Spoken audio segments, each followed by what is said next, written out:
এবার ভারতের বিপক্ষে 3 ম্যাচ টি-20 সিরিজের জন্য 15 সদস্যের শক্তিশালী দল ঘোষণা করল বিসিবি। ভারতের বিপক্ষে চলছে বাংলাদেশ দলের টেস্ট সিরিজের শেষ ম্যাচ। এর মধ্যে আজ রোববার টি-20 সিরিজের জন্য দল ঘোষণা করেছে বিসিবি। 15 সদস্যের দলে ফিরেছেন মেহেদী হাসান মিরাজ। এছাড়া দলে ডাক পেয়েছেন স্পিনার রাকিবুল হাসান এবং ওপেনার পারভেজ হোসেন ইমন। টি-20 বিশ্বকাপের পর ভারতের বিপক্ষে এই সিরিজ দিয়েই প্রথমবার টি-20তে খেলতে নামছে বাংলাদেশ, যে দলে অবধারিতভাবেই নেই সাকিব আল হাসানের নাম। বাংলাদেশ দলের অভিজ্ঞ এই ক্রিকেটার কদিন আগেই টি-20 ফরম্যাট থেকে নিজেকে সরিয়ে নেওয়ার ঘোষণা দিয়েছেন। তবে দলে নিজের জায়গায় ঠিকই ধরে রেখেছেন আরেক অভিজ্ঞ ক্রিকেটার মাহমুদুল্লাহ রিয়াদ। এদিকে কদিন আগেই বাংলাদেশ হাই পারফরম্যান্স দলের হয়ে অস্ট্রেলিয়ার টপ এন্ড সিরিজে দুর্দান্ত পারফর্ম করেছিলেন রকিবুল হাসান এবং পারভেজ হোসেন ইমন। সেই টুর্নামেন্টে টানা ভালো খেলারই পুরস্কার পেলেন দুজনে। পেস বিভাগে ফিরেছে শরীফুল ইসলাম, ইনজুরির কারণে যিনি মিস করেছিলেন ভারতের বিপক্ষে টেস্ট সিরিজ।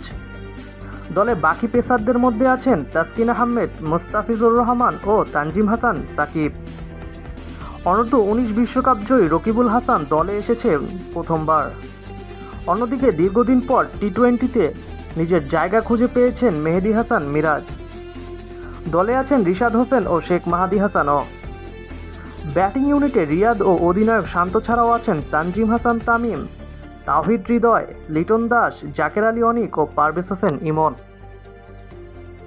ভারতের বিপক্ষে টি-20 সিরিজে বাংলাদেশ দল এক নজরে দেখে নেই।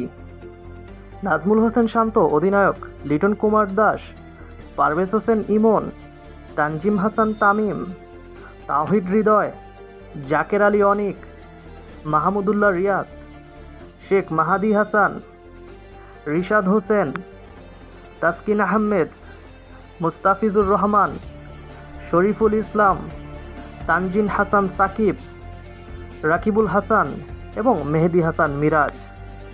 তো বন্ধুরা, ভারতের বিপক্ষে বাংলাদেশ দল কেমন হলো? এই দল নিয়ে কি বাংলাদেশ পারবে ভারতকে হারাতে? আপনার মতামত জানাতে ভুলবেন না। আর এই ধরনের দেশ বিদেশের খেলাধুলার সর্বশেষ সংবাদ জানতে আমাদের চ্যানেলটি সাবস্ক্রাইব করে আমাদের পাশেই থাকবেন। ধন্যবাদ।